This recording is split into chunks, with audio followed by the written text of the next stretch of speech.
Excellent. Welcome. We're going to give it just another minute. We have more people joining. Excited to have everyone with us today in the final webinar of this spring series. So thank you for joining. We have just people coming in. We'll give it about 1 or 2 more minutes just to let everyone come on in and we'll get started. If you'd like to just jot in the chat where you're coming from and your name, it's always fun to see. I think people start to connect of, oh, we're in the same location. So if you'd like to just introduce yourself in the chat, we'd love to hear from you and start connecting everyone.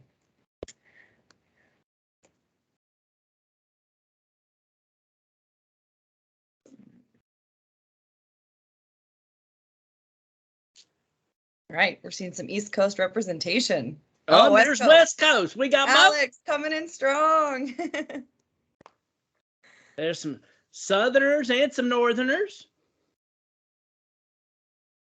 Excellent. Love to see it.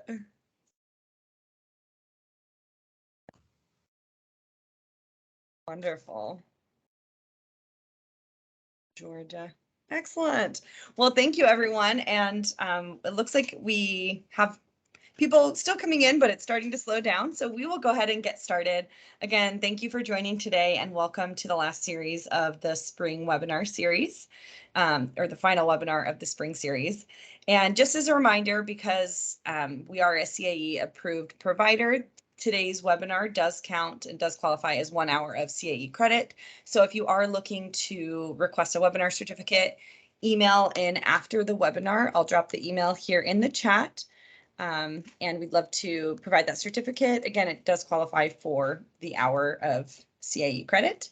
And we'd like to just jump right in and introduce today's webinar presenter, Jason Ebey. Jason has been with YGM consultant for nearly a decade and has served as the CEO and principal consultant since becoming the sole owner in 2015. Because of his work in chambers and associations across the country, he definitely has a pulse of changing trends in chamber management and association management and fundraising. We'd like to turn it over to Jason, and Michelle will be moderating, and look forward to hearing from him. So Jason, it's all you. Turning it over now to you. Thanks, CC. It's so great to be here.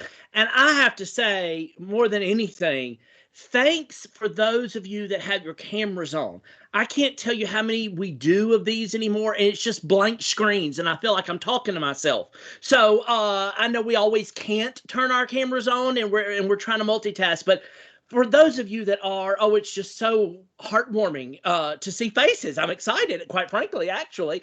So thank you for that. It is just such an honor to be here to help you conclude your spring series, CC. I feel like all of my life has been part of IOM. It wasn't long after my chamber tenure started that I found IOM, and that's been nearly 20 years ago now. So it has been fun to kind of get on this side now and to share with fellow IOMers and those of you that are going through the process as well. I know it's a process that you will absolutely look back on with fond memories. But today you came looking for money. I know that because that's what the title was about. And so you want to scratch around and find some money. And I think we've got some opportunities today for you to find that, quite frankly, from the smallest ways of social till, as the description said, some of the largest ways to maybe even find tens of thousands of dollars. And I know some organizations go, what? I mean, that's a whole lot. It is, but there are ways to go about that. So just in the way of kind of housekeeping, feel free to be putting some questions in the chat box as we go along. I'm going to hopefully show you lots of examples. I really don't like too many webinars on theory. To me, that's what a book's for or a podcast is for. I can get theory everywhere. I want to give you practical things that hopefully you can take back even this afternoon and start implementing in that regard. So I hope that you will see what we give you will be some very practical examples. But if you've got some how-to questions of how that worked or those type of things, feel free to put those in the chat. Michelle will be answering some as we go along, and then some we'll save for the end in that process. But, as organizations, as we come, whether it's from the chamber side or the association side here at IOM, what we all kind of have in common in this particular process is that we know we are membership-based organizations. We have members. It's why we exist. It's what we're here for. And, through the whole process of however long you have been at your respective organization, I have a sense that you've probably heard one or two of these quotes before of, I just don't get anything from my membership, or I don't find value in it, or, put your name, your association, your chamber name in that blank. And, somebody's probably said, it's just not working for me. As we are our associations and chambers and organizations, we kind of take those to heart sometimes, most of the time, if we're honest. And it feels almost like a gut punch when somebody says that. And you go, what are you talking about membership for when we're here to find money in social? Well, a lot of where we begin to find money, a lot of the times has to go around where can we find it and really what the audience is. And that's what I would say as you are looking at your organizations, whether it's through social, whether it's through sponsorships, whether it's non-dues revenue, whether it's on-demand fee for service, we have to look at that target audience we're trying to get to figure out how to capitalize on that. All of our members as businesses are looking at that regard for their product and service, and we have to do the same in that particular aspect. And so our very first kind of target audience is our membership. But additionally to that, it's really how are we providing access to audiences for our members to take advantage of, and kind of that aspect of advertising and marketing. And as we kind of look back over the last couple of years, what we have definitely realized that has kind of been staring us in the face for a number of years is that a high percentage of our members aren't coming to anything. Whether it is the home expo that we might have as a home builders association, whether it is a garden party that we might have as a florist association, whether it's our after hours as chambers, people aren't coming to things. They weren't coming to things before COVID. COVID, of course, kind of put that stop on it. And so in that aspect, as we've most of us gotten back to work, I won't say back to normal, but we've gotten back to what we are finding as our program of work now. Even more importantly, and kind of more real, kind of in our face more, really, is that people aren't coming to things. They are short-staffed. They are doing work that they haven't done in a long time, as in they don't have the employees, so they're having to fill that. They are having to work harder and longer to raise more dollars and profit for their companies because their costs have gone up. And so in that aspect, when we start talking about people aren't coming to anything, how as we as organizations can we actually find opportunities to increase our dollars, to increase our market, and more importantly, increase our audience for our members to take advantage of? And I feel kind of a review a little bit of the last couple of years kind of show that in really how did our members get their businesses out to the public during these last couple of years. Not anything new, honestly. They all went to social. What has become different is how many people were at social and what does social look like, and all of these particular convergences of different platforms and how does that look, and those particular aspects. And so when we begin to look at how our members got their message out, in turning to social, they turn to a whole lot of platforms through that particular process. Now, of course, as you saw in the description today, we're going to really focus on Facebook, kind of deep dive into it a little bit for a number of reasons. I would say probably the largest reason is I think it is across the board the most adopted from our businesses, that's what they understand. That's what they know. They don't have to learn a little bit more about that. We were at a conference in Alabama just last year, and the keynote was a marketing firm who really began to kind of slice and dice what business owners' demographics look like and what age they were, those particular demographics specifically, and then overlaid that to the age demographics of most of the social platforms. And they were a really good marketing firm. I enjoyed them very, very much in what they had to say, because it was kind of eye-opening to me. They said, we're not looking at reaching all the platforms. We don't recommend that for a lot of organizations, because you can have that shotgun approach, but when you have that lasered approach, you're going to get better results.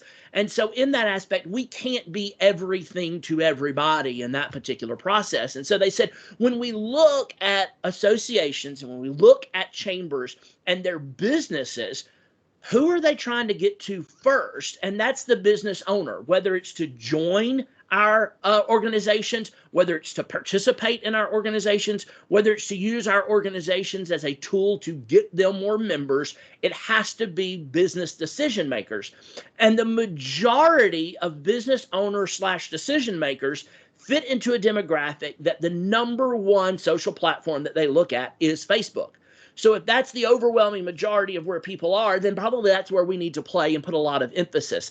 I was actually shocked and floored when they said number two. I was thinking a whole lot of different platforms, but I never guessed what they said. And they said the number two platform is YouTube. That age group and that demographic for what they do is how to fix the freezer, how to fix the lawnmower, how do you plant a garden?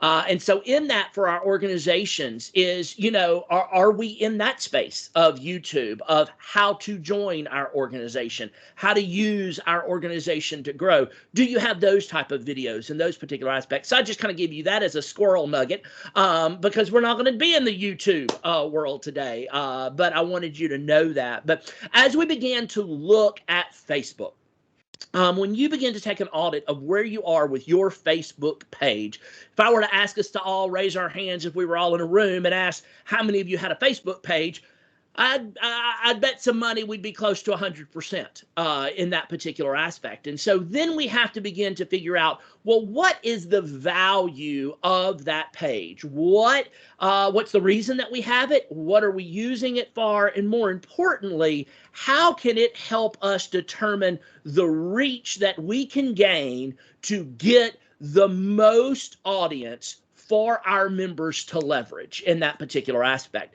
Now, for many years, as we looked at Facebook pages and people would ask us, how do we monetize that? It was a tricky question, honestly. A lot of what we would say is use the Facebook page as a benefit of sponsorship.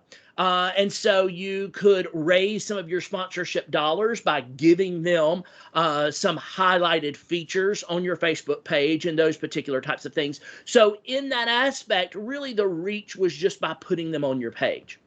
And so if you were looking for hard dollars to come in, it was only going to come in if you increased your sponsorship level by increasing their presence on your Facebook page. But really through the last couple of years, that has really begun to change. It's become to look a little different in that particular process. And a lot of it, what I would tell you, comes as we start at telling you to do a little Facebook cleaning in that particular aspect. So many organizations, when I look at their Facebook page, I just have to cringe. I just kind of, because we have lost the integrity of our organizations by really highlighting all of our members.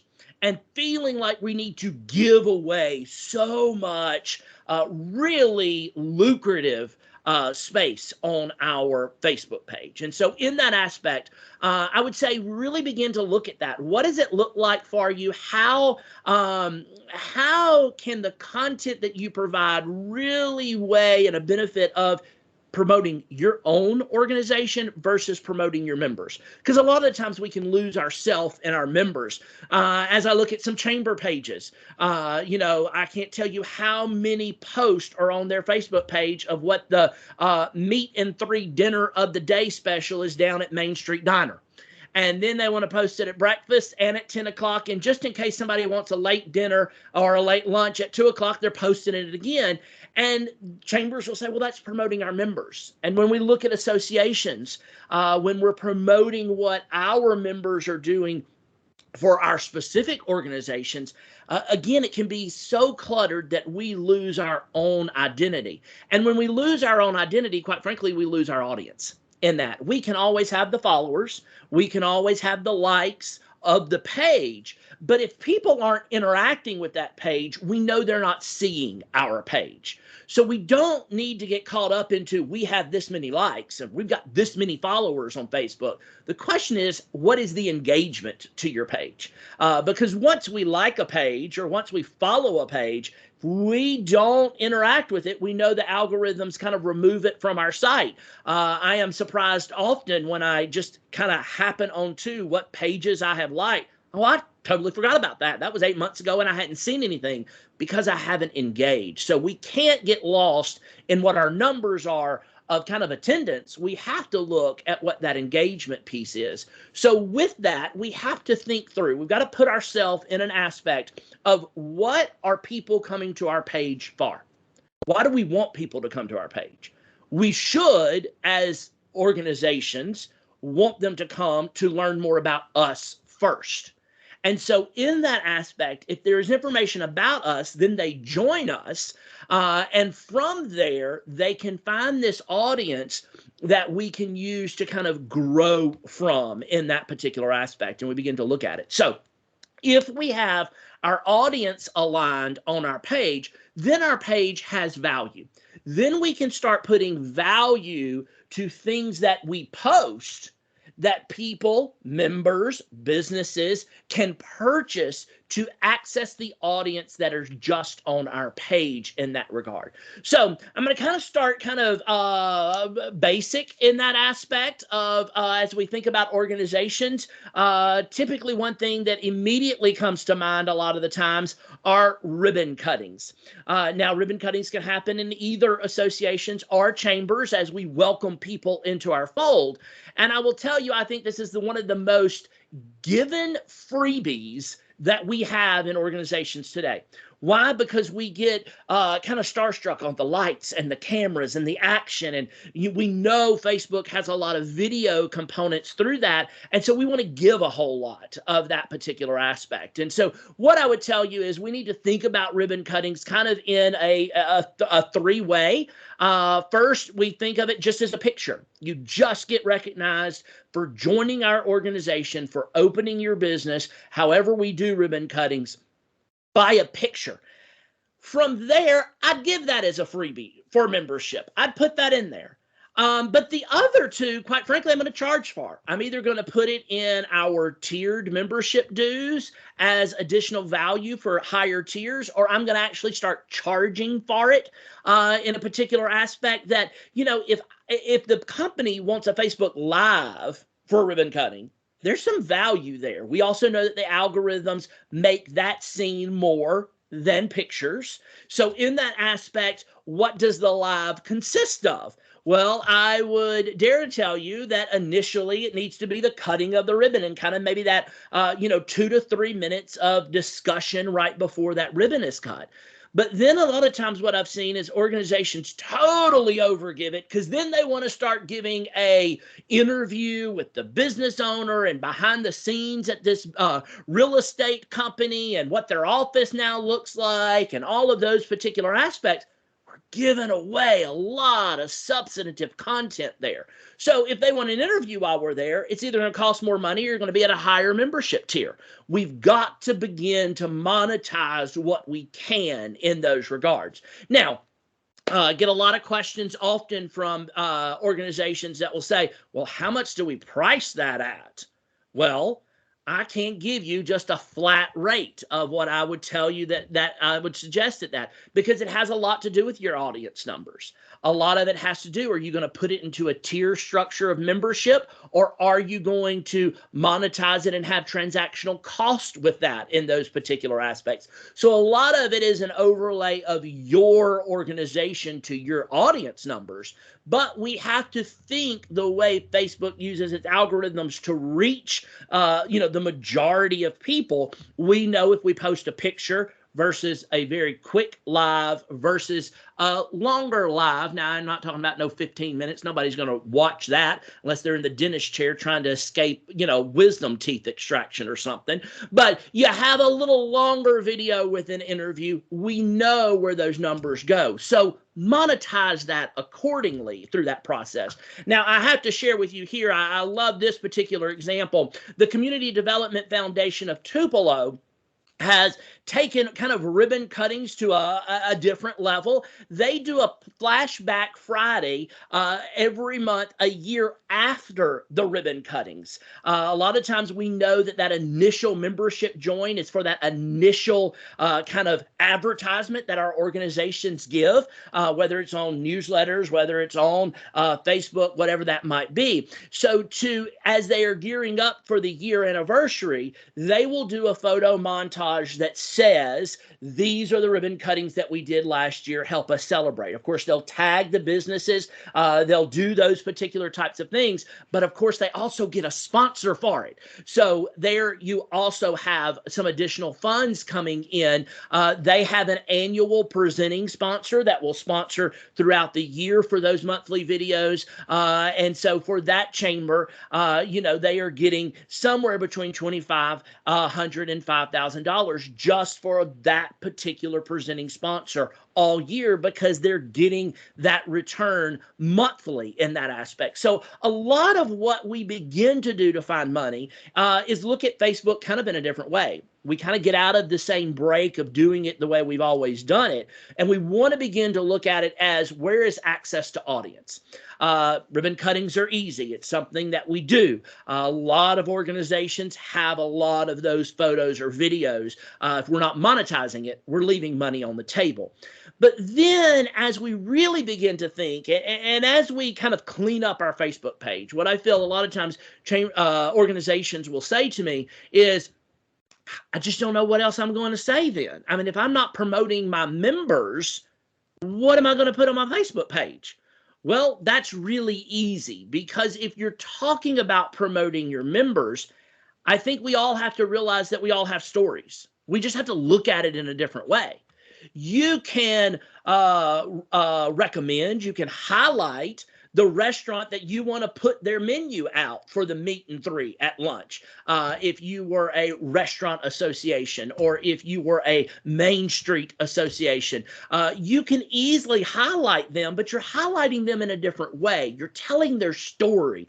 Why is the restaurant there? Why did the manufacturing facility open? Or why is it expanding? And we can let others in our Manufacturers Association see that. So we have to begin to look at our members honestly as content story items, and how that looks and how that goes.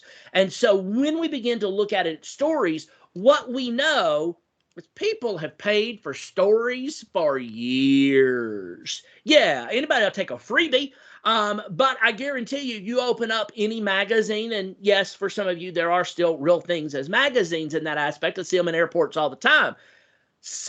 A lot of that content is paid content. They know their readership. They know their audience in that aspect.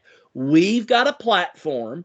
We've cultivated an audience. We know what that audience is. And so if we start looking at our members as stories, and they want to use our platform to get their story to the audience that we have, they will monetize that. They will pay you for that. Now, you have to be careful in that you don't oversaturate the market. You have to be careful at how many posts you do and what your page looks like. There is a fine balance between paid content and just information, organizational information. I just said informational, organizational information, but it all works. You know what I'm talking about in that balance. So we have to be careful with that. But as we then begin to look at stories, how can those stories be monetized? And so what I would share with you here is begin to think of just spotlighting your members, just general base. Very easy to do. And you go, well, how do I select which ones? I hear that from organizations all the time. How do I get to a fair role here? Well, your fair role is that they paid for it. If somebody goes, well, I didn't get one, or, why did you pick them? I didn't. They paid for it. Would you like to pay for it as well? So this is the Springfield area, Missouri Chamber of Commerce. They do small biz stories. And so in that aspect, they have businesses pay for that monthly to have a video created. Now, for some of you, that might be a little far stretched. And you're like, really paying for content on our Facebook page? That's what it's there. If you've got the audience, you'll have the people seeking to purchase it. But then it's, well, how do I do videos? Do I have to do videos? Of course, we know Facebook works more with videos. It gets a greater reach. But if you go, I just can't do that. That's just not in my wheelhouse. Well, maybe it's a picture and a Q&A story. Maybe it's a picture and a link to the Q&A story on your website. How do we cross-platform this so that you're kind of really highlighting other components that you have? What I really like about theirs is, I'm going to show it to you again. Notice that on that aspect, you see under their name, it says who they're with. The James Financial Partners bought that, but it's a paid partnership in that regard. So people know it. I get that question all the time. Do we have to put pay? Do we have to put sponsor? I think there's a question on that word have to. There is the aspect of how do you want to be represented to your audience, and how transparent do you want to be? But again, we have Facebook ads all the time. How many times do we scroll our own feeds and see ad upon ad upon ad because, we've searched for something? That's not anything outside of the box. That's not anything that your members are going to question or your audience is going to question. They're used to seeing it in that aspect. So I would share with you here that Meta, Facebook, has in their Business Help Center, helps talk you through how to put labels on paid partnerships, what happens when you put a with label, and then how does it become sponsored if you boost it in those particular types of things. Of course, you're going to get the slide deck here, so there'll be that information, but a quick search will also help you with that information. But as we look through, as we kind of, just start, how can we spotlight our members' story? What's going to make that sale? What's going to make that happen is when they know the audience. It's that perceived value. I wish that is something that organizations would just kind of adopt in a poster form and put everywhere. It's not necessarily our value. It's our perceived value in that aspect. The Springfield Area Chamber does that monthly. There is one per month, and they make over $5,000 on that particular aspect. Now, you go back to the video and go, well, if I go find that example, I see that it was very nicely done with video. Well, there's a couple of things that I would tell you. First and foremost, don't be scared of this device right here. We all have it. It all has a video camera, and as associations, as we use it in our organizations, we are setting kind of the plumb line for our members that it's okay that they too use the devices that they have. But you might have a member that you could relate with, that you could connect with, and they might do some of that video for you. Again, make it scalable to your own organization, however big or large that you might have. But I will tell you, a lot of what helps drive dollars on Facebook, when you come to that, is the scarcity factor, is the competitive market factor. when you say, I'm only going to do 12 a year, or if we have a membership of 1,800 and there's 52 weeks of the year and we're going to do this weekly, there's only 52 of that. That competitive market helps you price value on that. So don't be afraid of selling it in that aspect. Now, very general. What you also might think through on that side is maybe it's not a story based as in the story of spotlighting the member, but maybe it's the business providing a story through expert article aspects of saying, we're the expert in this field and here's a blog post and we're going to put that through our Facebook page as well, and they pay for that in that. So there's few angles to go at it with social media in that particular aspect. But maybe you want to do something a little bit more fun. Maybe you want to have a good time with it in that particular aspect.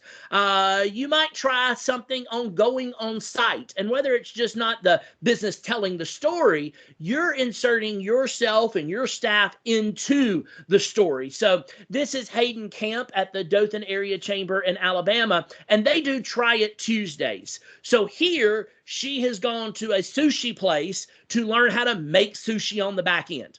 Having a great time with that. They recorded it live, so you get to see the mess ups, you get to see the things that didn't go so well, the excitement, and you might want to. All these names are just different things about it. You might try Where Are We Wednesdays. I know Association in Virginia that does that. I know both of a chamber and an association that does director undercover, kind of the undercover boss, but our director of our association is going to kind of go, hidden into some of our members to look at what they're doing and kind of get that sense.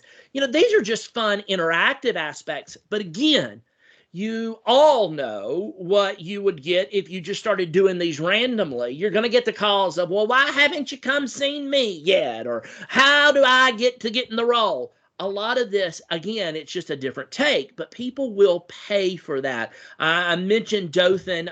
They just went through selling their next 12 months. They wrapped that up last month, and they made $4,600 on 12 Try It Tuesdays in those particular aspects. So as we begin to look at monetizing that, you might have to scale it back a little bit. Your organization might not can ask for that much, but your aspect might be, hey, you might be getting $2,000 that you had not gotten before. Some of you, if you've got massive reach in your audience, you might be getting $10,000, $11,000 for them. So it really depends on how those look. But think through some cool opportunities. Pushed the wrong button there. But in the aspect of, if you think about, automobile dealer associations, or maybe trucking companies, try it out. Try how to drive the big truck, how to change a wheel, those particular things that are getting members that probably haven't looked at us for purchasing opportunities before. There have been a number of real estate associations or home builders associations that have really had a lot of competitive market driving their costs for these, because those particular businesses want to get in front of the audience that those associations have created, and such to have the chamber staff or the association staff or the organizational staff come to the house they want to show, or, maybe the contracting service, how to do a nail gun type thing. All of that is just good video in that particular process. So that's kind of the general way. It's where you can kind of start making money with really not a lot of effort in that particular process. But then we begin to think through, we all can think through of some holiday campaigns. These really became popular over COVID, without a doubt. We were trying to think of ways how we could use social to still keep our members engaged and such. And in that way, when we've cultivated the audience, we're giving our members opportunities to get in front of. I was so excited yesterday to get an email. Because that email really solidified what one chamber in Ohio found out, that the biggest comeback of COVID was the QR code. It had been dead. It was deader than dead. And then all of a sudden, COVID happens, and we all, oh yeah, we use that all the time. We use it in restaurants. It's no longer a weird way to do business. And so in that aspect, what the Chamber of Commerce of Sandusky County did is they took QR code and interspliced it with their holiday program. And I said the email yesterday, they were awarded one of the communication awards from ACCE yesterday. So I was so glad to be able to say that here out loud as well. But what they did was Home for the Holidays. And how they put a QR code in it was they have a program. They found a QR code generator that generates QR codes from them, and inside the QR code is the logo of the company. So first and foremost, let's talk about a business going, wow, how'd you get my logo in a QR code? But through Thanksgiving to Christmas, they really focused Home for the Holidays. Shop local, keep it local here. And as many companies that wanted to purchase opportunity of inclusion, they got their own QR code generated, and then the chamber started blasting it out. They put it on their socials. They had passports created. They were in the stores. There were flyers all through this QR code generation. But I would also say it was really cool socially, because everybody's used to now picking up their phone, scanning it, and seeing it. And now they were able to track how many times that deal was actually seen. And so they got a lot of traction from this opportunity here. Just to show you a couple of posts, and I know you can't see it. Again, you'll get the slide deck here. But in their initial kind of announcement of it, they had over 8,000 impressions and reach. They had over 1,000 people engage in that post. And then you see the three ladies holding their QR code in their company. 12,000 people were reached by that post alone, 940 specific engagements. Those are things that you can take back to your members. Those are numbers. And so now that transactional member that hadn't ever really gone to anything and isn't coming to something, you can now prove through your cultivated audience, this many people clicked on your coupon. And now every business will tell you they don't give coupons thinking that everybody's going to use them.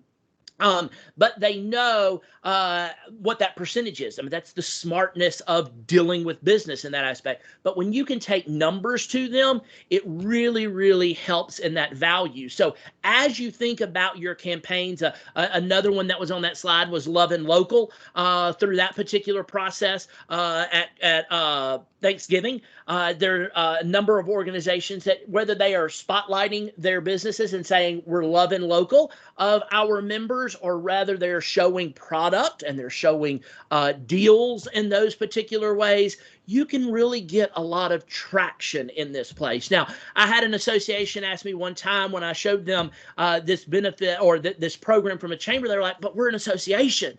How does this kind of translate? Well, it translates easily, quite frankly, because as an association, you also have members. You have a targeted market in that particular place. And if you're highlighting your members, not only is your audience on your Facebook about the segment of business that you represent, but if you cultivate it right, then you are reaching an audience of people and purchasers and consumers that are interested in the products and services that your segmented audience really specializes in. And so in that aspect, you can absolutely do these local campaigns just as well as a chamber can do in that regard. I'm going to quick give you, I don't think it would be an IOM presentation without a squirrel moment. So nothing that has to do with Facebook, but Sandusky County continued to use their QR code, and they put QR codes on their golf outing signs. We all do golf outings. We've all done golf outings. Golf outings will come back if you got rid of it. Trust me, it will always be around. How cool is it to have a QR code on the sign that we just stick at every hole? You know, whether it's $150, $250, I've seen them as much as $500. You put a QR code on there that then goes back to a special or a sale we know as the golfers are kind of hanging around. They'll click on that. Again, you're able to show sponsors value. So if you were selling that sign for $150, immediately you could take it to 200 or 225 because now you have a marketing value to it. So nothing to do with sponsorship, Facebook, but I thought I'd throw that squirrel moment in there for you, because if that's the nugget you take away, I hope you can make some money off of it. So at least you found some today in that aspect. That is really the thought process of using your page. Again, the balance. I want to stress the balance. Don't take what I've said here today and then all of a sudden just all of your content on your Facebook page for your organization is sponsored material. But I want you to begin to think of a balance of how can we use our cultivated audience to then put a price on some content that some of our members will access. Again, this is not probably going to be something that all of your members are going to find value in, but that's what we have to do as organizations, is diversify our income streams, that this might hit a segment that has never kind of engaged with us outside of membership dues before.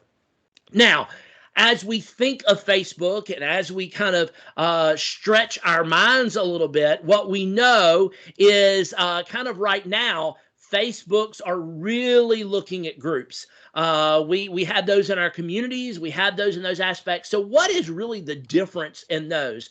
What I would tell you is I firmly feel that your page is about your content. It's about your organizations. It's about maybe even your members telling your story. Maybe you let their paid advertisement be why they are a member of your organization. Groups are something that you can begin to look at, that you can begin to really kind of filter through some segmented diversification. No matter what our members are, if we begin to look at them, we've got segments of members. We've got specific professionals in our membership.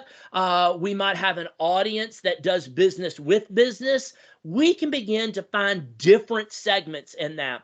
And that is where really groups begin to play a part of this.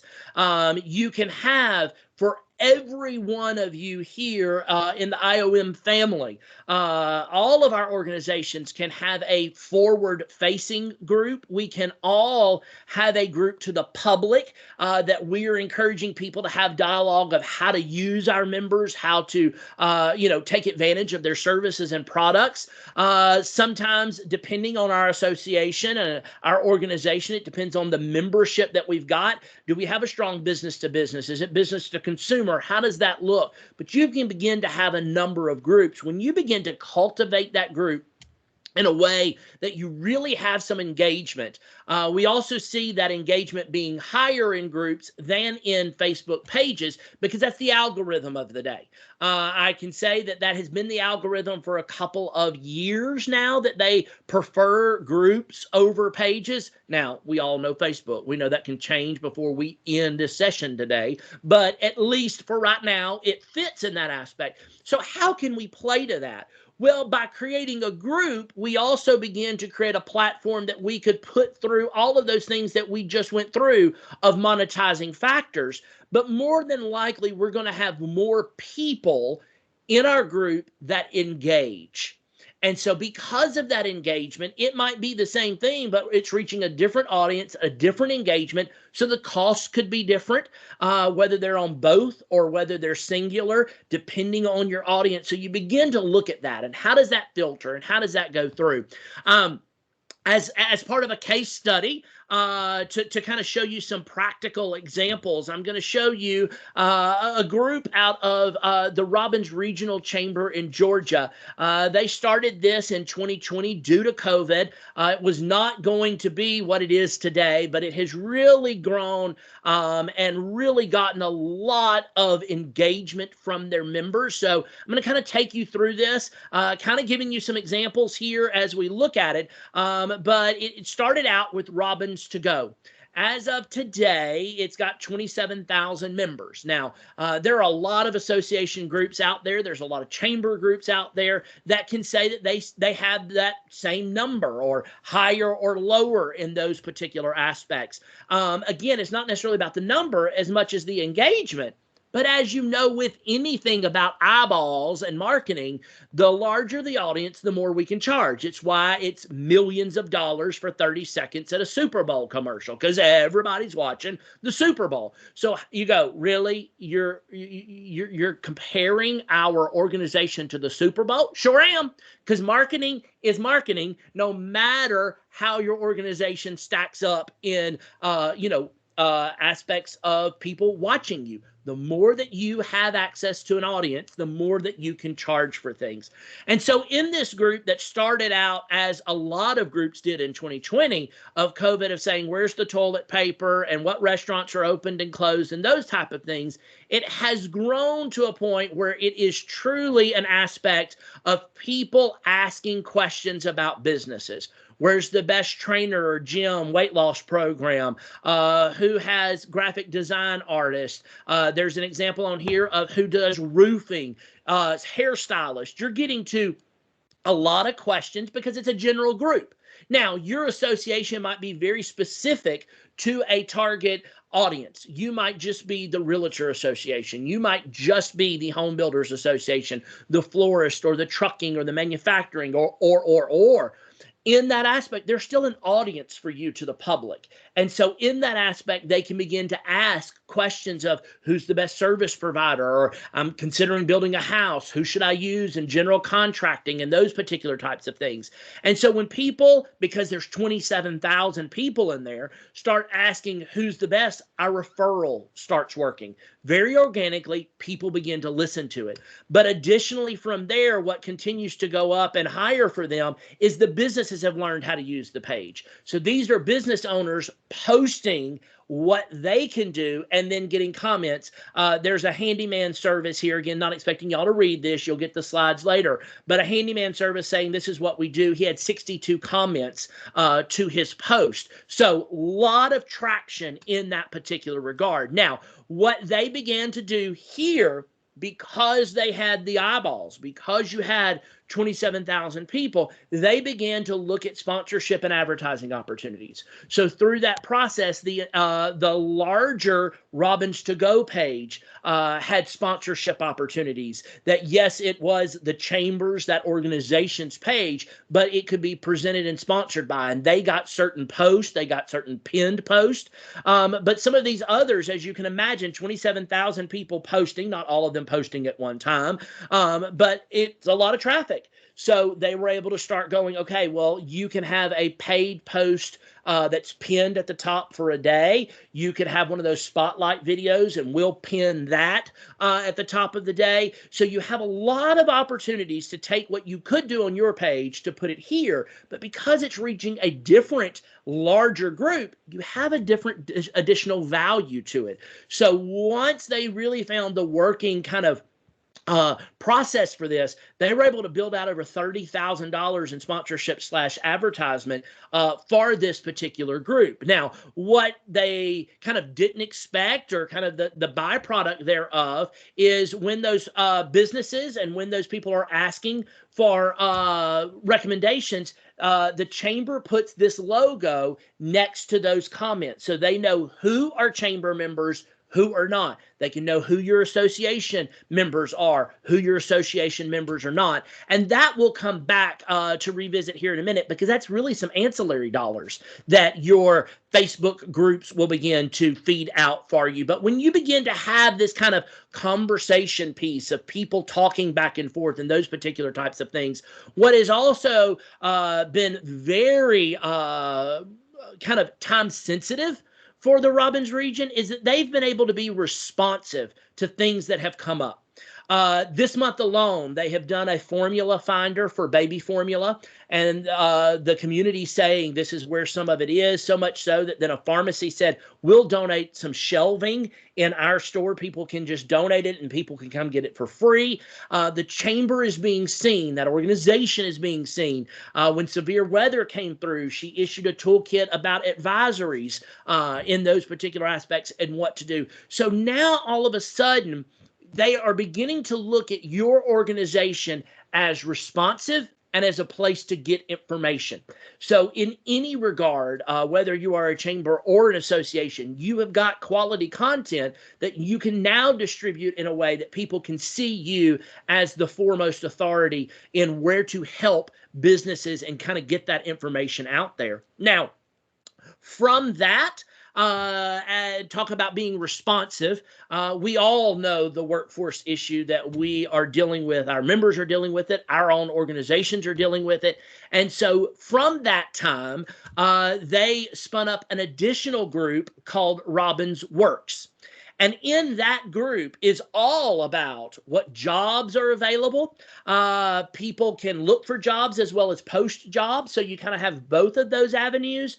But what I really liked about the focus that April Bragg was doing with that group was also to allow the employers to show their culture, their company culture. If you want to work here, this is what it's going to be like. And so there were some videos in those particular aspects. But to talk about growth points, because they had been able to create Robins to Go, work it, people saw value. Once they created this particular group, they were able to put a presenting sponsorship on that for a year, and they got $11,150 for that sponsorship alone, not to talk about all the other posts and pins that are in that group. So a lot of particular values there. And again, depending on your size of organization, you can scale those dollars up or down how you might need there. But as that began to get traction, and honestly, it spun off a jobs fair that began to make them money, and people posting and having booths and paying dollars for that, and all of those particulars. Then came Boss for her, Business Owners Sharing Solutions, a much smaller group. Quite frankly, it became her golden handcuff of membership in the fact that you have to be a member to be part of this group. The other groups, no, just general public at large. This you have to be a member of. And so in that, you're having dialogue with business owners about business problems. It is very guarded who gets access into that group. And what I would tell you is what has started from there is they have started meeting monthly with restaurant general managers and owners. We all know how hard it is to get to some subset of our membership. And restaurants sometimes our owners are one of those if they are in our membership, but they've been able to start having conversations all through this particular Boss group. So it really has begun to be an opportunity for additional funding as well, additional sponsorships. But now, because it's business owners sharing solutions, the spotlights that are being paid for in that group are businesses that do business to business, not business to public, not business to consumer. But if they've got a product that helps businesses, that's where they want to be. They want to be in that group. It might be a smaller number, but it's a more concentrated focus of their diverse membership in that aspect. So it really hits a target market that they haven't seen. I'm going to show you this kind of wrapping up. This is what April has said these groups have done for her, that the biggest perk of these is the engagement, the recruitment, and the retention of members. It's like having additional staff. It has made new members come to us often, regularly, and routinely, and it has kept at-risk members from dropping. So while she has gotten a substantial amount of money from the sponsorships of her Facebook page and her Facebook groups, the money's secondary. The membership engagement is much stronger for her, and those ancillary benefits of members. Why are members coming, or businesses coming to her for members? Because they see that proud member of the chamber at some point. They see what the chamber's doing when they're responsive to something. So they have a lot of those opportunities to look through. That was a very fast pace, at least it was for me, because there was so much to show you, and you might be like, So I did want to give you enough time to kind of answer some questions. I'm going to put up our information in case you want to reach out offline to kind of dive deep into some of this. But it is one of those that I feel we all knowing IOM, this really could be a IOM course to really dig deep and show you some examples and those type of things. Kind of one of those core curriculum 4-hour classes. I felt with there was being so much information, I had to refrain, that's the wrong word, refrain, not withrain. I was wanting to say withdrawn and refrain together. Refrain from giving y'all so many examples because I knew we'd be here for a long time. But in that aspect, I'm going to pause here just for a minute and see if there's any questions that have been in the chat, Cece. Yeah, so we did have one just came in. Anyone using Facebook stories or reels? Absolutely. I think those are those aspects that when you are thinking about your Facebook page, whether it is post, whether it is reels, whether it is stories, all of those are content. And I think you can take any of this to go to other platforms. You know, if your business community is all about TikTok, if your business community is all about LinkedIn, whatever your platform might be, all of those particular structures are profitable.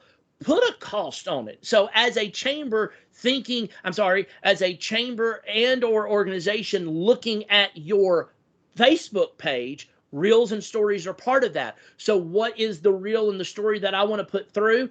Again, you want to be careful of the number of times that you do it, but you could absolutely create video and content with some members that'll pay to do that because it's about accessing your audience. So really, regardless of what the platform tools are, it's all equitable as long as you've got the audience. It's about cultivating the audience. Excellent.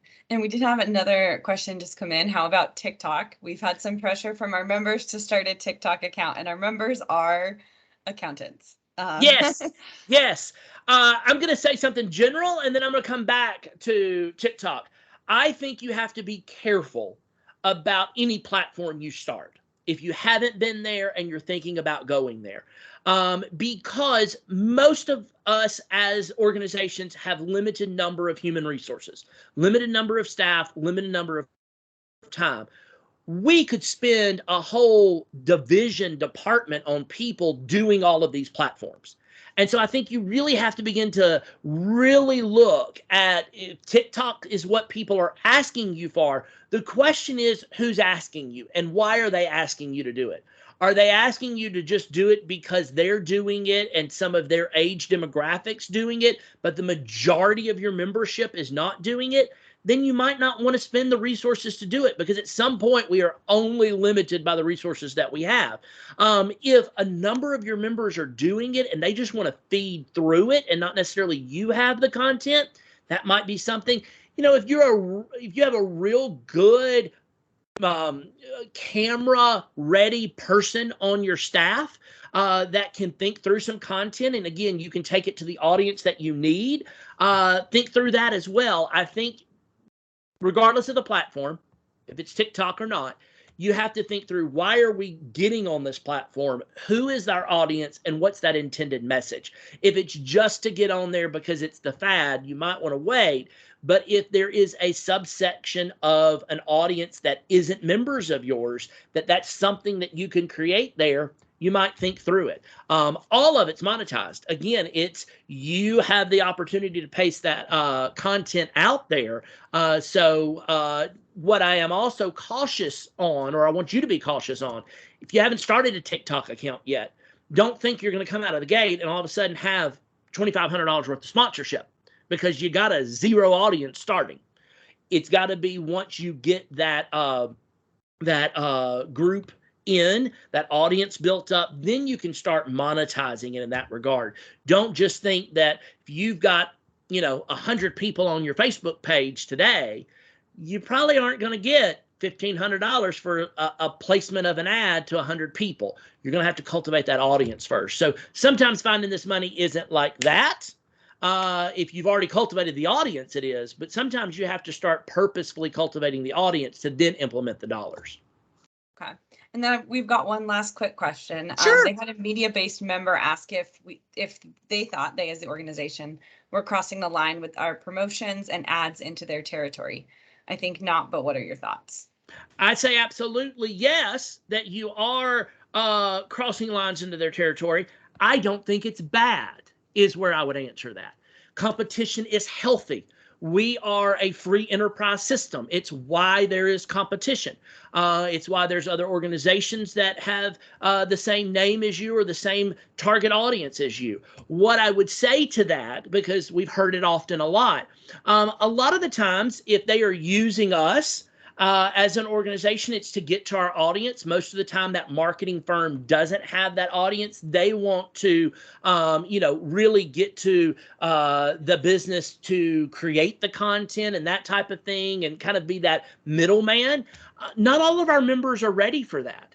So in some aspects, in a majority of the aspects, we're kind of letting them test the waters with us, that then when they see some great results from it, then they might need to hire a marketing firm to produce even better content or more content in that regard. So I think it's a competitive market. I think it's healthy. I think that marketing firm is valid in saying, well, are you over here? Well, yeah, but we could say that anything about our organization depending on what it is. But that would mean we kind of have to stop doing everything, because all that we're about is helping our members grow.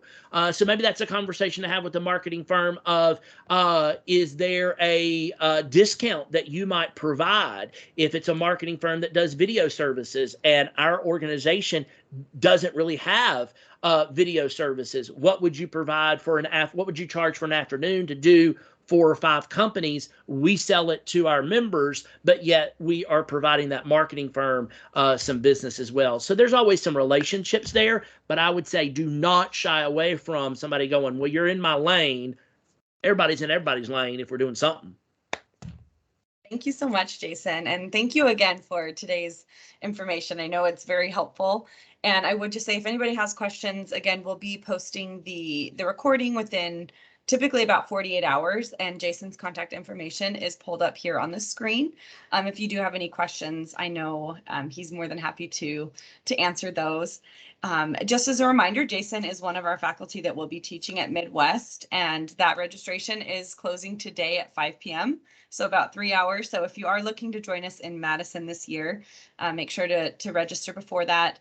And then our upcoming early enrollment for Southeast is on June 3rd, and for Northeast is July 8th. So make sure, if you're interested in attending Institute this summer, to get registered. And thank you so much again, Jason. And if anybody would like the certificate as far as the CAE credit, please email in, and I'll drop that here in the notes. And thank you again, everyone. Have a great rest of the week, and happy Wednesday. Thank y'all. Have a good one.